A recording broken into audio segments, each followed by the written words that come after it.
This week, Russia wants you to think it's in a position of strength, but here's why that's absolute bullshit and Putin is actually desperate and running out of options.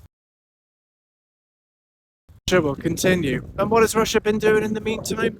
Continuing its mass bombing of Ukraine's energy infrastructure, especially here in Kyiv. Now, on the face of it, these are the actions of a big and militarily powerful country. People killed, people terrified, entire cities plunged into darkness in the middle of winter. But they're actually nothing of the sort. They're the acts of a country that knows it's fucked and increasingly looks like it doesn't have a way out. It's worth taking a step back and putting Russia's Kyiv bombing campaign into perspective. Putin has been trying to capture Kyiv for decades.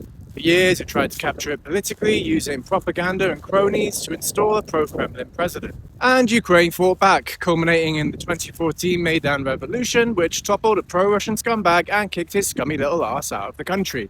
Obviously, Putin was pretty pissed off, so he decided to invade Crimea and Donbass and set the stage for his next option, trying to take Kyiv by force. And we all know how well that went. Putin thought he could take Kyiv in 3 days, but Ukraine fought back and sent all their scummy little asses running. And here we are today. Russia has repeatedly failed to capture Kyiv, and in a desperate attempt to look like it's in some sort of position of strength, it's resorted to the only option it has left short of nuking us: a cowardly long-range bombing campaign conducted from the safety of Russian airspace.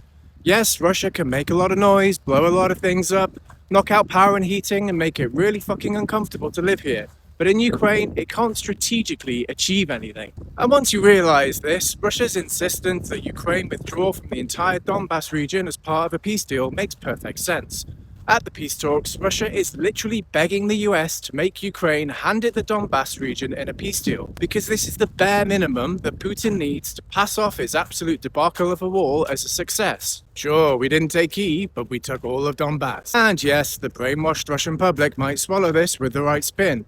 But even this shows how fucking disastrous the war has been for Russia. Don't forget that Russia has been trying to take Donbass region for nearly 12 years. 12 fucking years, and Ukraine hasn't buckled. Yes, the Russians will sit down at these talks and make out like they're in charge and hold all the cards, but see it for what it really is. They are literally begging for the US to help partly finish a job they have not been able to do themselves in over a decade.